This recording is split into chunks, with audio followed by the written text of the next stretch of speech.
Hello everyone, I am very glad that you're joining this story. Subscribe, like and comment. Enjoy the story, smile more often.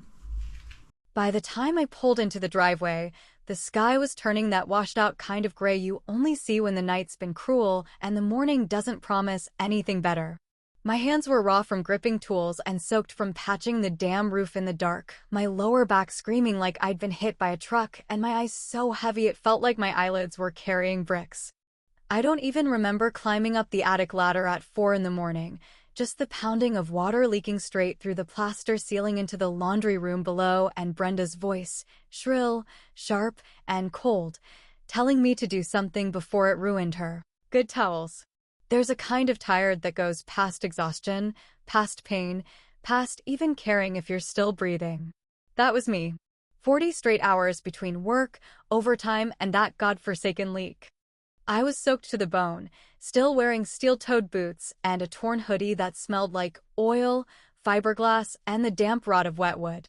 I didn't even take a shower, just collapsed face down on the couch because the bed upstairs felt too far away and Brenda had been giving me the silent treatment since Tuesday. My last thought before I passed out was simple, just 1 hour. Just close my eyes for 1 hour, maybe get enough strength to stand again. Maybe she'd soften up. Maybe Zach would finally get off his ass and help around the house for once. Maybe. But that word doesn't mean much when you've got nothing left. I woke up to silence. Not the peaceful kind, the kind that feels like the whole world held its breath just to watch you break. My mouth was dry as sand, my neck twisted from sleeping on my arm, and the clock on the wall said 11:42. I'd slept nearly 8 hours, but I didn't feel rested, I felt gutted. The first thing I noticed was the draft. Then the smell, fresh lemon cleaner, the strong kind Brenda only used when company was coming or something bad had happened. I sat up, groaning, and that's when I saw them. 2 black garbage bags, stuffed and tied, sitting right by the front door like someone had just taken out the trash and forgot to toss it in the bin. Only it wasn't trash inside, it was all my stuff. Work boots. Flannel shirts. Even the wrench set my father left me. My stomach dropped. I turned toward the kitchen, blinking hard. That's when I saw the note on the fridge. Just a scrap of paper, ripped from a notepad, stuck with a magnet shaped like a smiley face.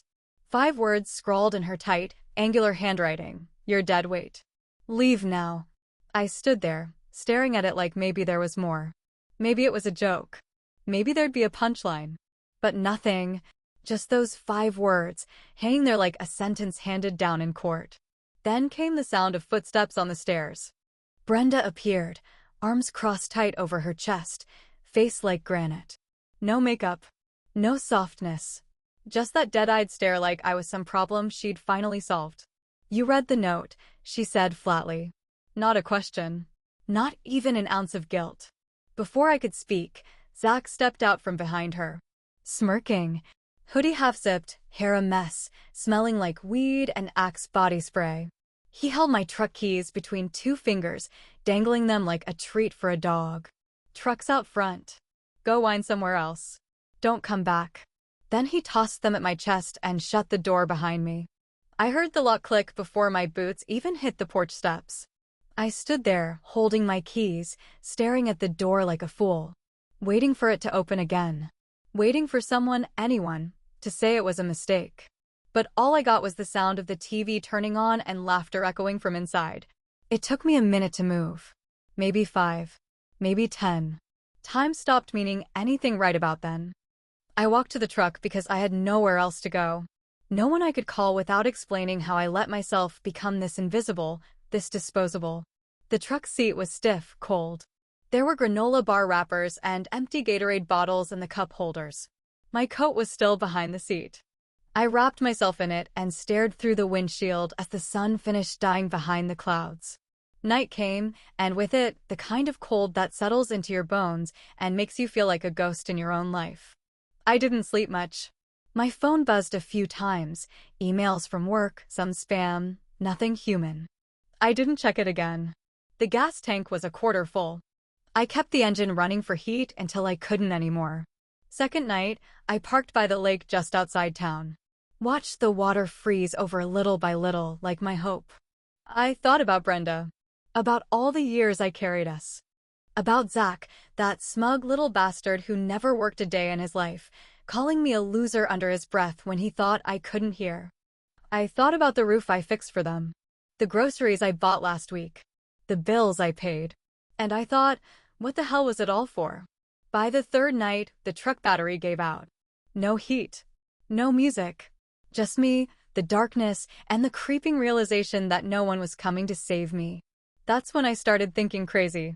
About disappearing. About revenge. About how maybe being dead weight was the best goddamn position to be in, because when no one sees you coming, you've already won the first half of the fight. And that's when something in me cracked, not the kind of break that ruins you, but the kind that lets the light in through the jagged parts. I didn't know it then, but that moment, the one where I hit the bottom so hard it felt like falling into a grave, that was the beginning of something else. Because 2 months later, they were the ones begging. And me? I was already halfway gone. The third morning came without sunlight, just a dull gray smear across the sky that made everything look more hopeless than it already was, like the universe itself couldn't be bothered to light the world for a man like me anymore. I woke up in that dead truck, curled up in the back seat like some kind of feral animal, the kind people drive past and pretend not to see because they don't want to acknowledge what they could become if life kicked them hard enough and nobody helped them back up. My legs were stiff, my neck felt like someone had taken a crowbar to it, and my fingers were so numb I had to rub them together just to feel anything again. I'd pissed in an old Gatorade bottle sometime during the night because the cold outside was brutal, and honestly, the shame of that didn't even register anymore. When you've been stripped of everything, pride starts to feel like a luxury for people with indoor plumbing and full stomachs. The radio was dead, the windshield fogged, and I had 3 protein bars left, one of which had expired in 2019, but I ate it anyway because hunger doesn't check expiration dates when your ribs are touching. At some point that morning, I stared at my phone long enough to unlock it and saw 34 missed calls from work, mostly, and one from Brenda, 4 days ago. Not to ask if I was okay, not to apologize, but to remind me about the storage unit bill being in my name. Cold-hearted to the core. That voicemail was still sitting there, her voice flat and businesslike, like I was a client who missed an appointment instead of the man who broke his back trying to give her and that little prick Zach a decent life. I'd given that woman 7 years, nearly a decade of backbreaking work and compromise, swallowing my own pride just to keep the family glued together. When her car broke down, I walked to my job for 2 months in the rain just so she wouldn't miss yoga or her salon appointments. When Zach flunked out of community college the 3rd time, I was the one who talked her off the ledge and said he just needed time to grow. Hell, I gave that kid more chances than I ever gave myself, and he thanked me by locking the door behind me and tossing me out like last week's garbage. The heater didn't work anymore. The cold pressed in like a slow death, and I sat there thinking about how this is how people freeze to death, alone in their trucks, on the edge of town, while the world just keeps spinning. I thought about working 36 hours straight last month, sleeping 6, then pulling another 40. That's 110 hours in 3 days. That's not living, that's bleeding time for people who don't give a damn if you die standing. That morning, I cracked. Not all the way, but enough. I scrolled through my contacts until I saw a name I hadn't touched in years, Lenny Harwell. We served together back in Iraq. That man had a tattoo of a devil on his calf and the temper to match, but when things went sideways in Fallujah, he was the guy who dragged my ass out of a fire zone with bullets snapping past our heads. I hadn't spoken to him since the funeral of a mutual friend, 5 years back. But pride doesn't keep you warm. Pride doesn't feed you. Pride sure as hell doesn't jumpstart a dead truck battery. I pressed call and waited. The phone rang 5 times. I was about to hang up when his voice came through, rough and tired like gravel under boots.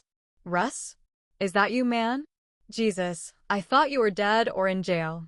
I didn't even know what to say at first. My throat closed up.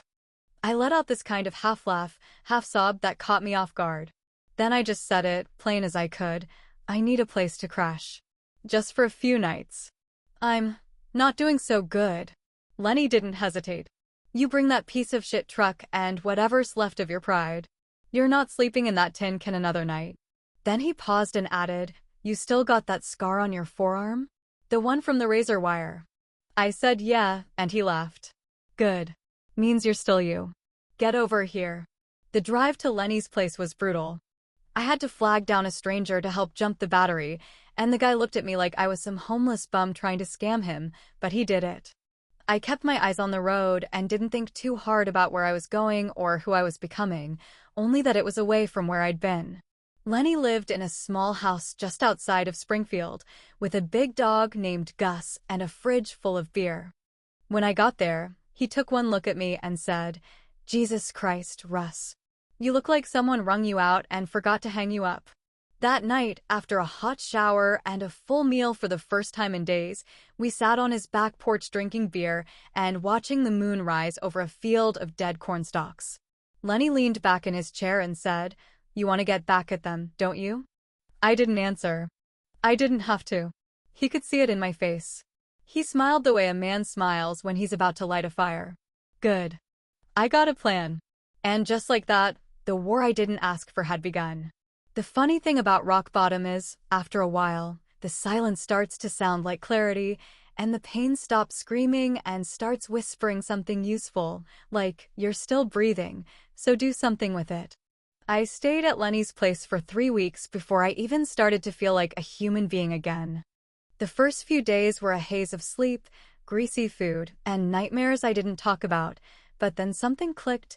Maybe it was the way Lenny didn't pity me, didn't coddle me, didn't try to fix me. He just handed me a rake, pointed at the mess in his backyard, and said, Earn your keep, Russ. There's a peace in routine, even when your ribs still ache from sleeping in a truck, even when your name is probably still being cursed under someone's breath back home. I started waking up early again, not because I had to, but because my body craved order. I fixed Lenny's busted porch steps, chopped firewood until my shoulders burned, ran every morning with his dog Gus pulling me faster than I wanted to go. I stopped checking my phone except for work stuff and calls from Lenny's weird cousins who kept trying to drag me into poker nights. 2 months passed like that, no contact, no chaos, just sweat, steel, and silence. I gained back 10 pounds, but this time it was muscle instead of stress fat from frozen dinners and takeout. I shaved my beard, started eating real food, even bought a pair of second-hand boots that didn't have holes in the soles. I stopped thinking about Brenda every hour, then every day, then barely at all. Until the night my phone damn near caught fire. It was a Thursday. I'd just gotten back from a roofing job with Lenny and his buddy Drew, hands still raw from hauling shingles up a 3-story ladder. We were about to start grilling when my phone started buzzing once, twice, then again and again, a constant stream of vibration that didn't stop even when I pulled it out and looked. 53 unread messages. Then 70. Then over 100. All from the same number. Brenda. The first one just said, please. The second one, I don't know what to do. The third was a picture, my truck, or what used to be my truck, wrapped around a light pole like a cheap beer can, the hood crumpled, windshield shattered, airbags out, and police lights flashing in the background. I sat down hard on the porch step, scrolling through the texts while Lenny hovered nearby, watching me like a bomb about to go off. Zach had been drinking again, big surprise, and took my old truck for a joyride with some buddies after a house party. Blew a .23 on the breathalyzer, totaled the truck, took out someone's fence, and apparently clipped a parked car with a baby seat in the back, though the kid wasn't inside, thank God. He was arrested on the spot. Brenda said they were being sued, that the insurance lapsed because she missed a payment, that the lawyer needed $5,000 just to keep Zach from doing jail time. And she wanted me to come back. Please, Russell, we need you. You always fix things. I was wrong. We were wrong. Just come home. I didn't answer. Not yet. I sat there in the dim light of Lenny's porch, staring at the screen like it was some relic from another life, wondering how a woman could toss you out like trash and then beg you to take the garbage back in the same breath. I counted the messages. 108. That's how many it took for her to remember I was the one holding it all together. Lenny didn't say much, just cracked a beer and handed it to me like a peace offering or maybe a loaded gun. I drank half in one pull, then stood up and said, "I'm going to see her." He raised an eyebrow. "You sure you want to do that?" I nodded, calm as I'd ever been. "Yeah, but it's gonna be on my terms now." I didn't pack much, just my wallet, a clean shirt, and a folder I'd been slowly filling over the past 2 months with receipts, titles, copies of paperwork Brenda never knew I kept. The truck was gone, sure, but the house? Still in my name. Her bank account? She never changed the joint access. Zach's fines? Still technically tied to the truck title, which, funny enough, was never legally transferred. She could scream all she wanted, but the system still ran on paperwork, and I'd spent 2 months getting mine in order. I told Lenny I'd be back in a couple days, maybe sooner. He just grinned and said, "Don't forget who the hell you are now." And for the first time in years, I didn't feel like a man crawling back. I felt like one walking forward. I drove toward the house like a ghost coming back to haunt the living, knowing damn well Brenda wasn't asking for help. She was asking for a reset button. But I wasn't that man anymore. I wasn't the guy who fixed things with duct tape and desperation. I was something sharper now. Something harder. And when I knocked on that door, I wasn't hoping to be let in. I was hoping they'd give me a reason not to.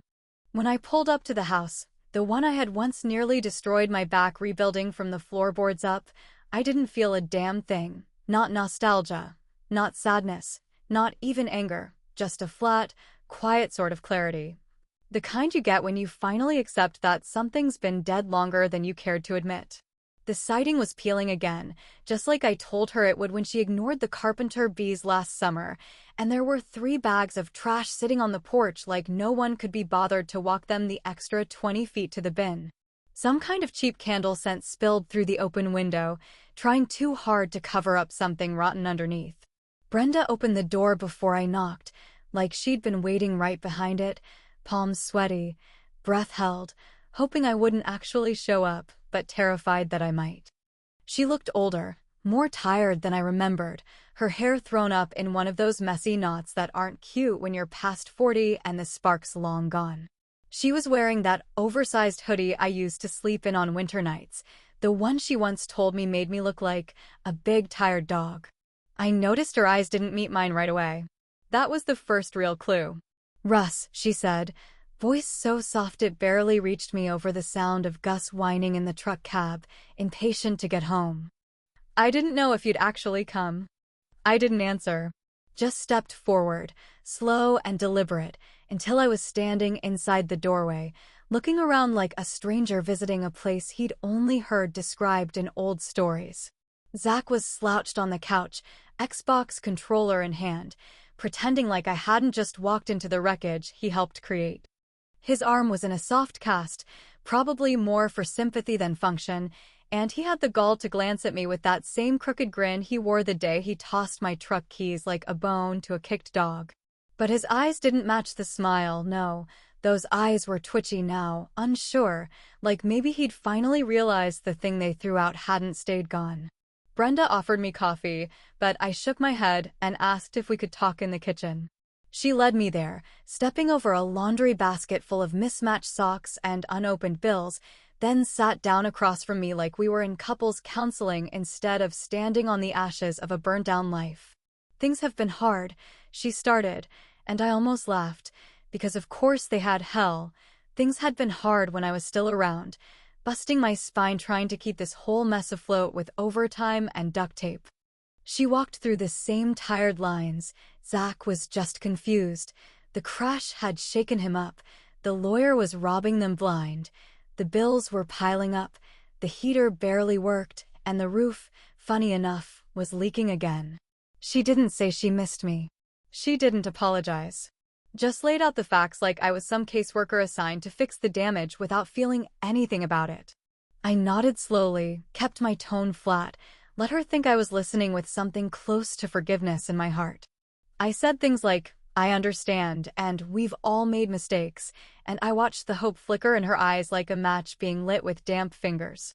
Zach didn't say a damn word. He just kept watching me from the living room like he expected me to snap, to throw a punch, or maybe just curl up and cry. But that man, the one who used to beg for scraps of peace, didn't live in my skin anymore. What Brenda didn't know was that over the past 60 days, while she scrambled to keep the lights on, I'd been pulling strings, digging through old accounts, and meeting with folks who owed me favors that were long overdue. The house? Still half in my name. The mortgage was 3 months behind, but technically, she had no legal claim to it without my signature. The truck? Despite all her screaming, the title had never been transferred from me to her. The bank account? She'd forgotten to remove me from joint access, and I'd been watching the balance drain down to almost nothing as Zach bought vape cartridges and fast food with the last of her money. So I leaned back in the creaky kitchen chair, looked Brenda dead in the eyes, and said, "I want to help. I really do. But I need to see if things are fixable first." I knew how to sound sincere because for years, I really had been. That was the edge I had now. They still thought I might come back the same way I left, dragging guilt and forgiveness behind me like an old coat. But this version of me? He didn't come to fix things. He came to rearrange the furniture and flip the whole damn house upside down. Over the next week, I played the role. I showed up every other day, cleaned the gutters, looked at the furnace, paid the electric bill with my last bit of savings, and let Brenda lean on me like she still had the right. I helped her log into the bank portal when she forgot her password. I showed Zach how to call the courthouse to request an extension on his hearing. And all the while, I moved pieces into place like a man laying out traps in a maze he'd already memorized. I told her we could talk about getting back together once things settled down. I told her she needed to trust me again if we were going to move forward. I smiled. I nodded. I made her believe I was still the man she remembered breaking. Then, on a quiet Tuesday morning, while she was at the store and Zach was sleeping off another hangover, I filed the paperwork for a lien on the house under my own name. I transferred our joint funds into a private account. I canceled the utility payments I'd set up the week before. I logged out of everything and left one single note on the counter. "Now you can figure it out on your own." By the time Brenda read it, I was already halfway down the road with Gus riding shotgun and a grin on my face that didn't belong to a broken man anymore. She'd handed me the keys to her downfall with both hands. All I did was lock the door behind me. And I wasn't finished yet. Not by a long shot. It all came together faster than I expected, like the universe had finally gotten sick of watching me get kicked and figured it owed me one, just this once, just enough to see how far I'd go when no one was pulling the leash anymore. It was a cold Wednesday morning, one of those Missouri days where the frost creeps over the inside of your windows and even the sunlight looks like it wants to stay home. Brenda hadn't seen me in over a week, which I know probably had her pacing holes in the kitchen linoleum and biting her nails like she used to when bills were late and I wasn't answering her texts. She thought maybe I ghosted, maybe I gave up, maybe I'd been bluffing the whole time. But that morning, when she opened her front door in her slippers and robe, she didn't find me standing there with groceries or a sympathetic smile. No.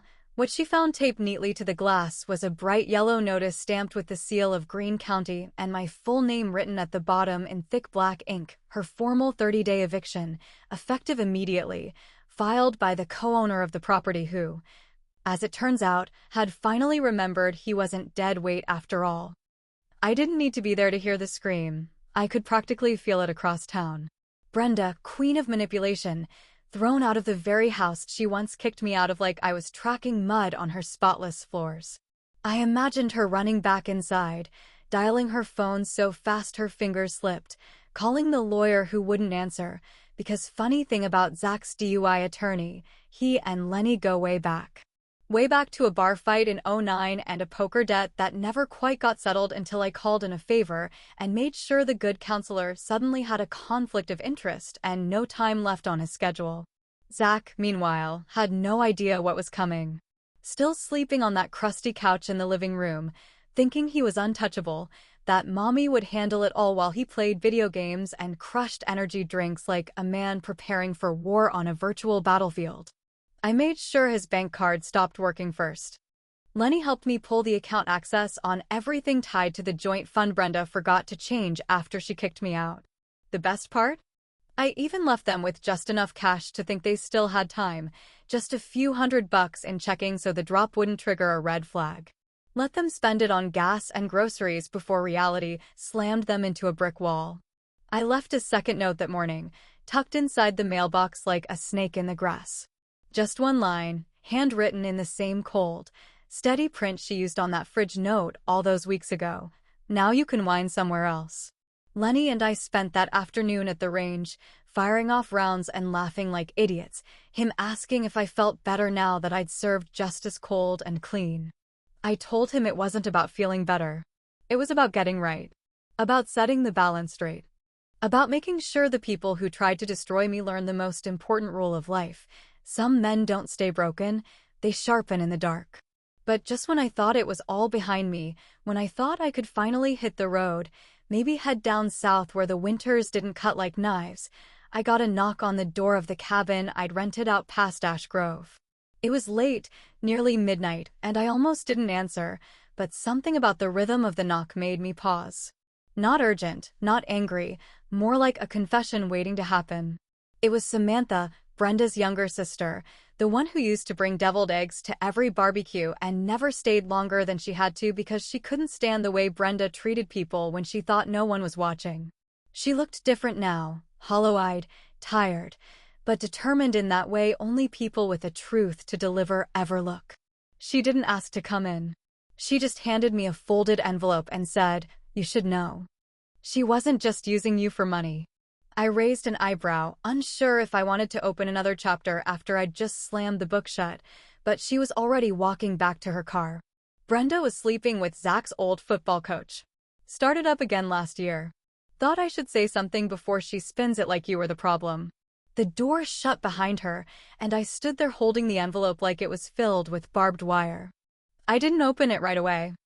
I just sat down on the edge of the bed and stared at it, my hands steady, my breath calm, my mind suddenly not so settled anymore. There are wounds you think are scars until someone cuts in the exact same spot again, and you realize it never really healed. I didn't care that she cheated, not really, not in the usual way. What made my blood go cold wasn't the betrayal, it was the precision. The timing. The quiet strategy she used to tear me down while smiling through it like I was just another piece of her furniture to rearrange. She'd been playing me for years. And maybe I'd known. Maybe I'd felt it, buried it, told myself I was the problem, like every other damn man who gets taught to fix things before he questions if they're worth saving. That night, I didn't sleep. I sat up staring into the dark, letting every unfinished thought run wild like dogs off their leash. I'd thought revenge would be the end of the story. I thought I could tip the scales, say my piece, and ride off into something that looked like peace. But maybe peace wasn't for men like me.